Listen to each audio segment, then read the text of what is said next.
Hey, I'm live, but it looks like there's some lagging. So, Ron Paul says Fauci isn't the end all be all of the coronavirus response yesterday at the Senate where the health officials were testifying to the Senate about what should happen next. So I agree. He's not the end all, and he also agreed that he's there to give medical advice. But I think that there should be some more voices in this conversation, particularly teachers, educators, and social scientists. I'm looking for the social scientists, and I don't see any around weighing in, testifying in front of Senate. So I want to just kind of counter a couple of things that Rand Paul said, and I'm not a Democrat or Republican, so this is really nothing politically motivated. It's more about using all the data we have available in making a smart decision. And I'm particularly interested in the Black community and communities of color and in poor communities and middle-class communities, because it seems like those communities are kind of ignored. So let's talk about it, and you can watch what he says.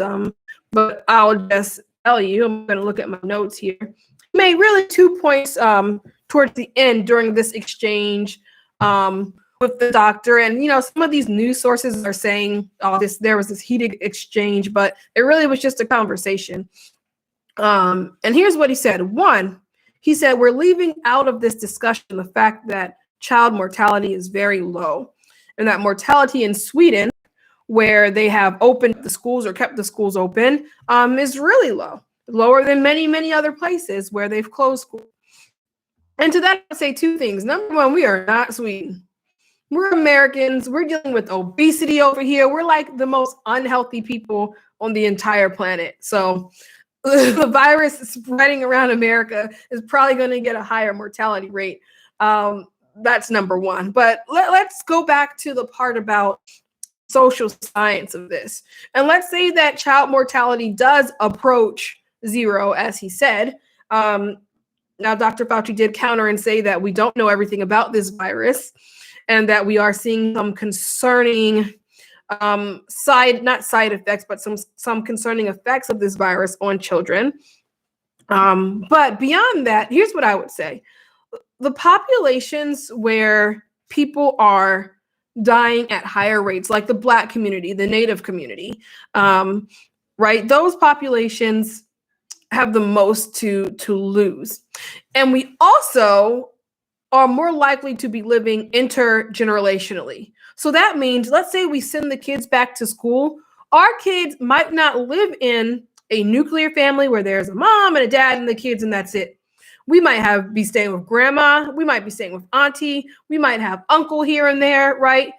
You might have one child who's living with their mom, grandmother, and great-grandparent, right? And so to say that, the child mortality is low, so let's send them back to school, that doesn't account for the fact that a lot of poor people live in housing and a lot of middle-class people live in places where we're not just living with our parents, right? Even for me, as an example, if my mother was still alive if my kids went to school, they would be going right over there after school so I could continue to work. It wouldn't necessarily be a case where, I've got the money to pay to send my kids to some daycare center or something, right?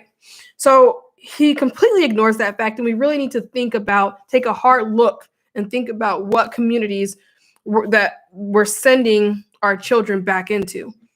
Now, the second point is the point that really, really made me think like we really need some other people to weigh in on this subject. And that's the fact that he ended with, poor and underprivileged children are not likely to who don't have someone at home to homeschool them, are not going to learn for a full year. Now, there's a lot of things I think is problematic with that statement. Number one being this assumption that, frankly, a lot of people have, that poor people aren't teaching their kids or can't teach their kids. And I don't know. I know why they're assuming that. And it's an assumption we shouldn't make. We should go and we can survey people. We can go to these schools. We can say, how many parents picked up these package? How many parents are you getting this work back from? Because I know, for example, me, I know that I've had tens of people message me, reach out to me, say, hey, I don't have a pot to piss in. I don't have a printer to print out nothing. Can I still homeschool my child? And I say, yes, do this, this, and this, and this. So you're telling me that those people aren't going to homeschool their children? Why are they making that assumption? I don't know. We shouldn't make that assumption without looking at some sort of data. Now you might say, well, their parents are more likely to work in these places like grocery stores or the bus system where they have to go into work. And so they can't leave their child at home. But at the same time, those same people who say that also say, oh, these parents don't work. So it can't be both. They can't work in these working jobs where they have to go into work and also not work at the same time. A lot of those same people say those people are so lazy, they don't work. So which one is it? Well, let's find out. Let's actually find out. Let's talk to the people that say, hey, do you have a way to keep your child at home? Because to be completely honest, I've been looking at a lot of parenting forums, a lot of homeschooling forums, and people are saying, I'm not sending my child back to school, whether the school opens up or not. I'm not sending them back. We're going to find it out. We're going to work it out because we don't want to risk their health and our health. So we really need to find out if that's actually the case and people will not be able to homeschool their child. But even more importantly than that, there's another assumption, and that's this huge assumption that poor and underprivileged kids are learning when they're in schools. And the fact is that they're just not. They're learning very little. And that a year off of school is going to somehow change the trajectory of their life outcomes. That's just simply false. Yes, it's true that they may get behind, just like in the summer when they get behind.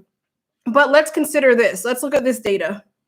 We already know that the longer English language learners, Black children, American Indians, Native Americans, LGBT, there's all these groups that we know that the longer they stay in school, particularly ethnic minorities, stay in school, the wider the achievement gap or the opportunity gap, as they like to call it now, becomes. So what does that mean?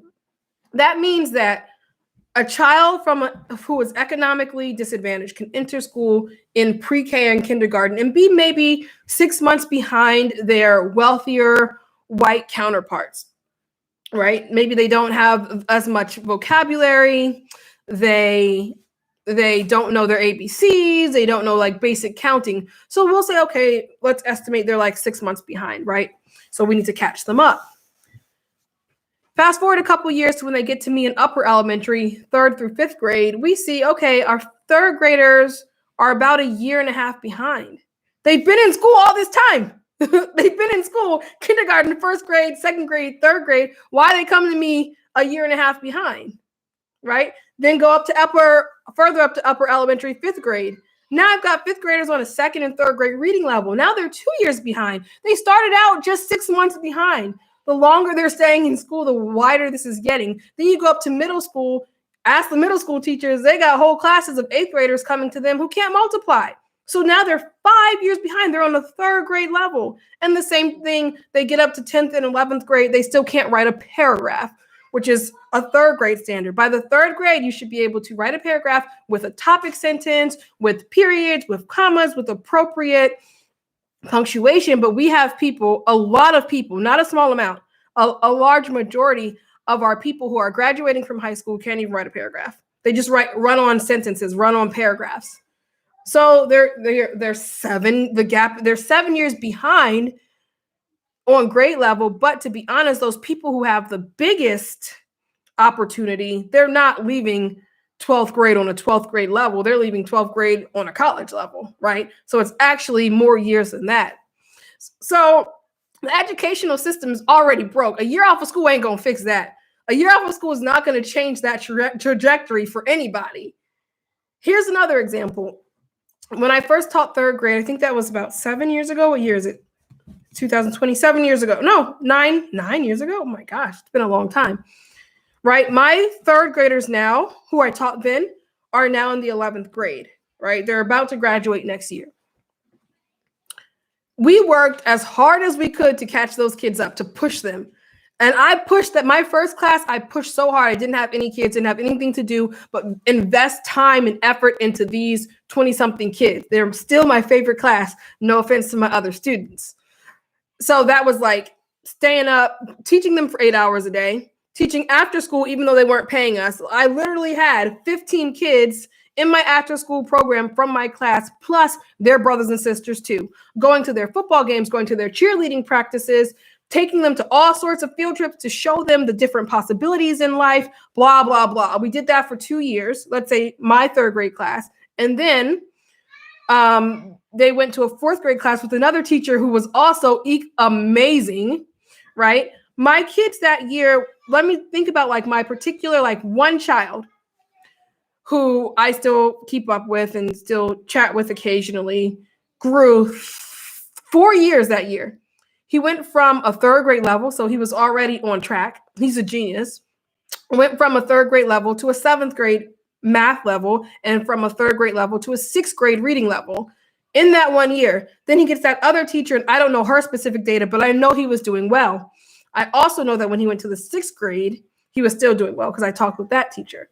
So that was 3 years of like the bomb teaching education. Now he's in the 11th grade. He has no plans for college. He's not doing anything other than what anybody else in his community is doing. So that 3 years of exponential growth didn't do much to change his life path.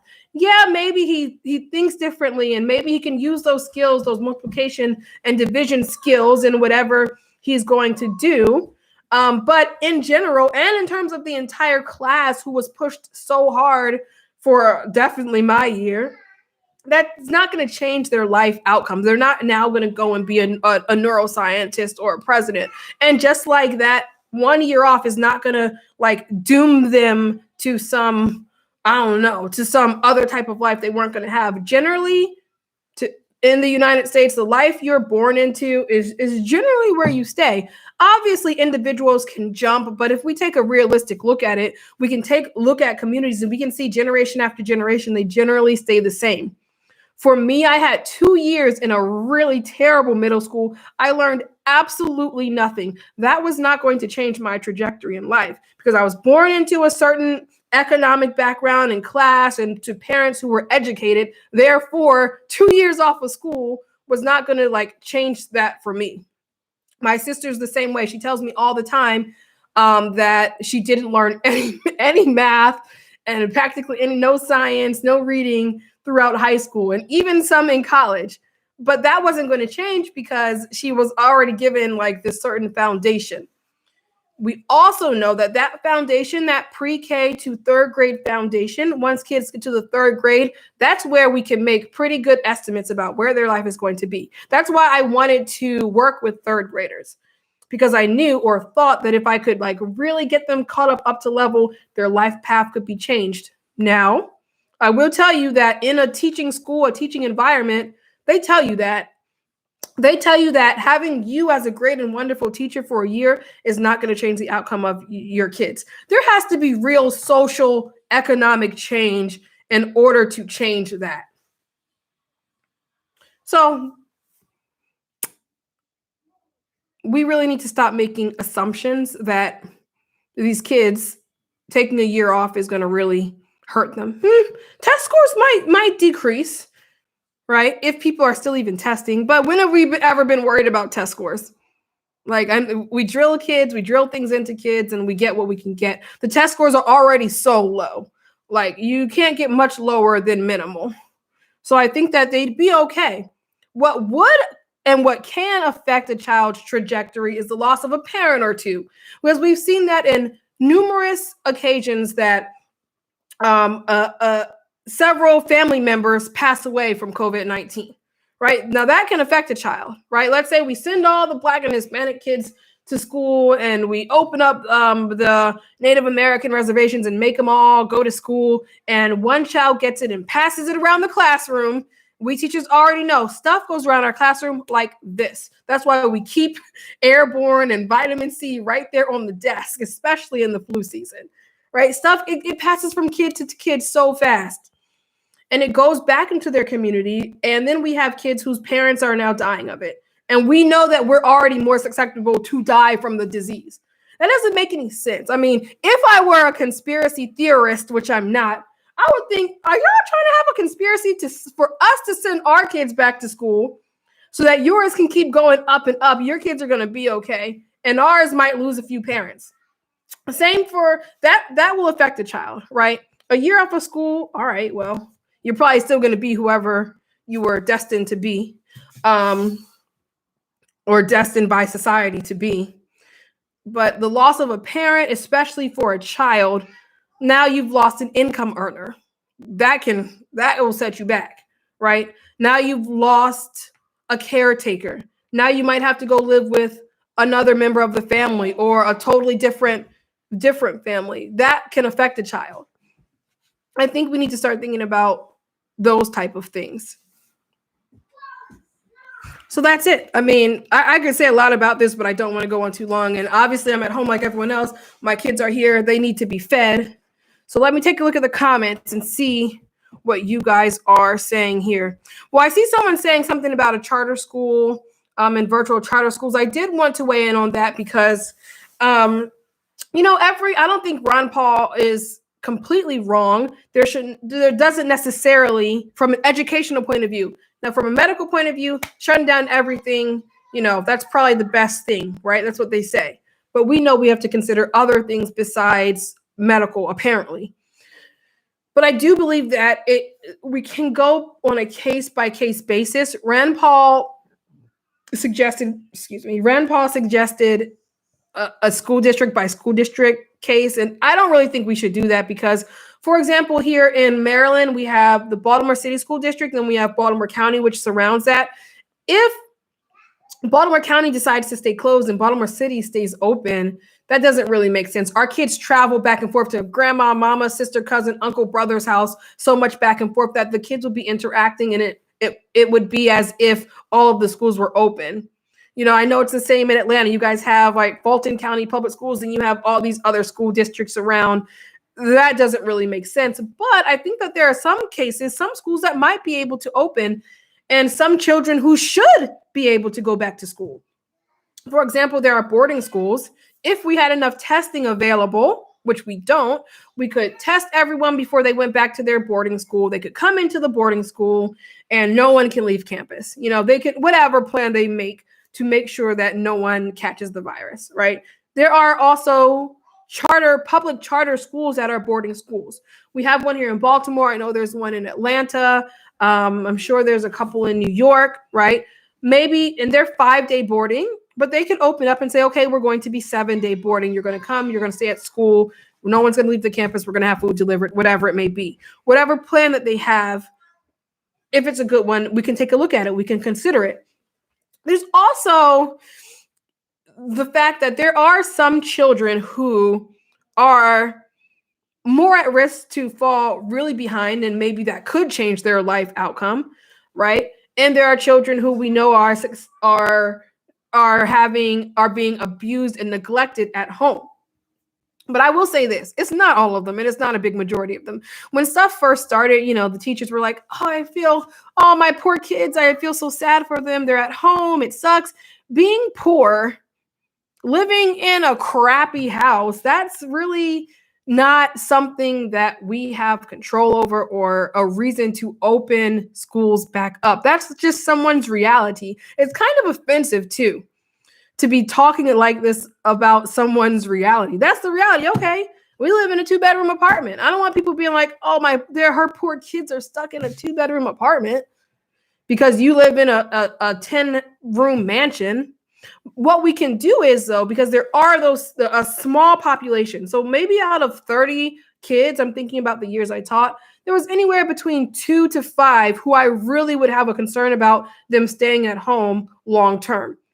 Because I had concerns about them going to home every night, right? They're saying their parents aren't feeding them. They're coming to school with black eyes.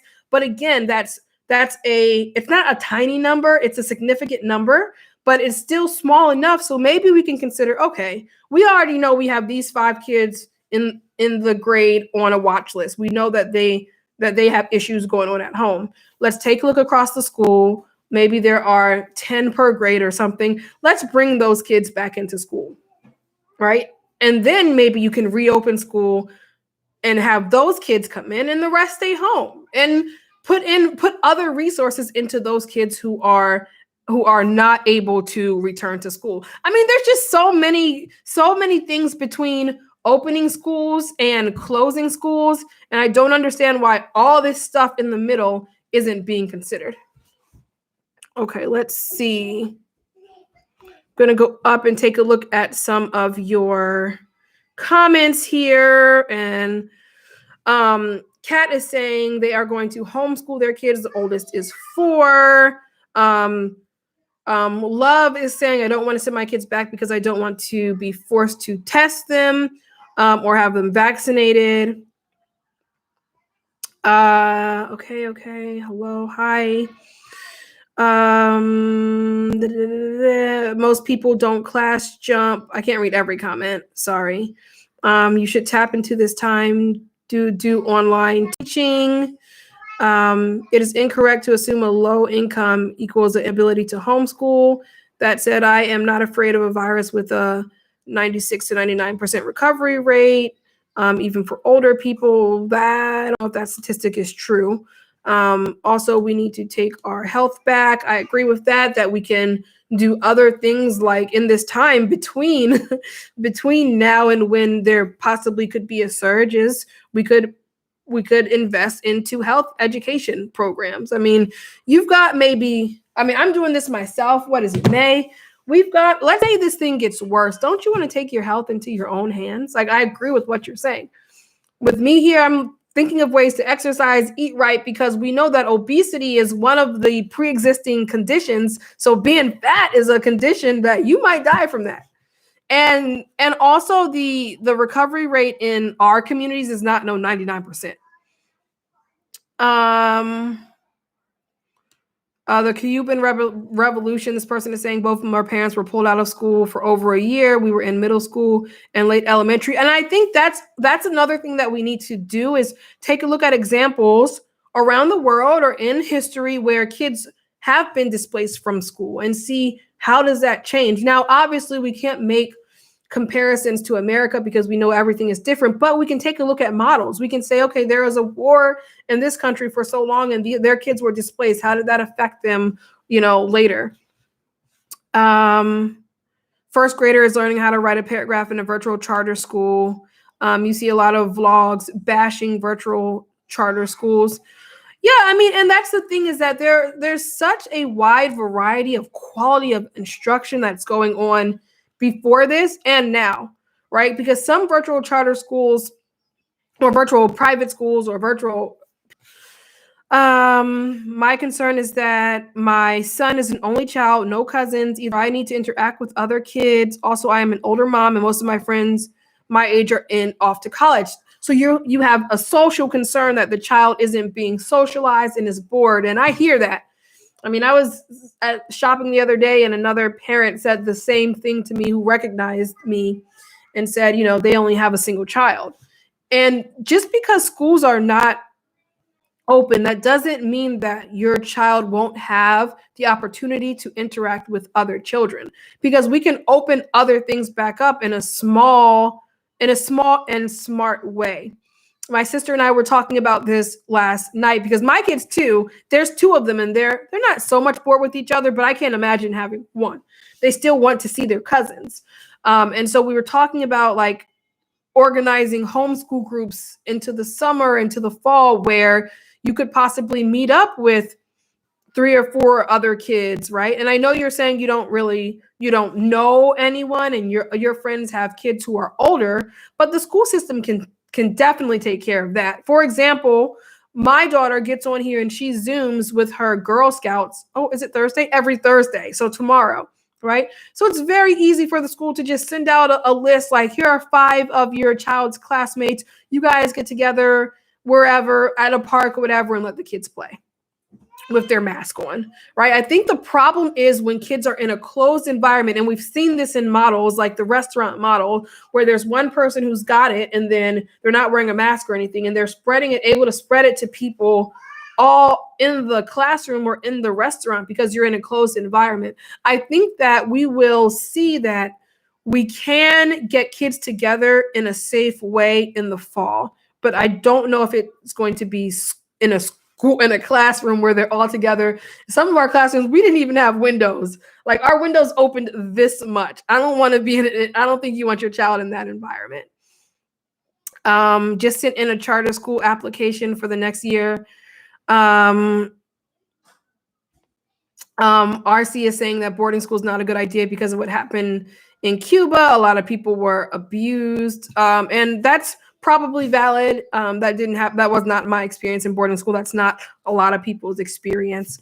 And the thing is, these schools are already, I'm not saying that we should open up more boarding schools. The kids are already in boarding school, but they're just not allowed to be on campus right now. So maybe going back into the fall, they can come back. It was different when we used to attend school. School was walking distance from your home. I'm a school psychologist. I don't plan to return to work or send my kids to school. Nope, not worth it. Someone's saying that it's too pricey. My son goes to a very small Christian school, about 12 kids in each class. I think that is a really good point because there are some schools, public or private, that are very small. You know, they have a small amount of kids in class, and are they able to maybe even double do some social distancing within the school, and maybe they will be safe to go back to school. So, you know, someone's asking for a consultation. I don't do consultations, sorry, because I would just get too many requests. But I am trying to, if you have a question, email me, hit me up on Instagram. And what I'm doing now is answering the questions on the blogs. So when people keep asking me the same questions over and over again, which is fine, I can refer them to the blog. There was a message here. Have you ever done live class to teach kids how to read age 4 and 5? What's the best way? Jamal says that. Excellent question. And actually, I posted on Instagram yesterday that I am doing a challenge where we're going to dramatically boost our kids and your kids' reading scores. Just like I talked about earlier in this live, how I pushed up that student 4 years, and a lot of my other high achieving students, we were able to push up to middle school level in just a short period of time. I'm going to use those same strategies, teach them to you, and have kind of like an online competition where the kids can win prizes and stuff. And also they can boost their reading ability. So hit me up on my Instagram. It's at Akiba Mays. Make sure you join in on that. I'll be posting today the details. All right. My kids are hovering over me trying to eat, so I've got to go. But I'd love if you guys can, I don't know if you can keep up the conversation here, but you can certainly keep up the conversation on Instagram. Thanks for watching.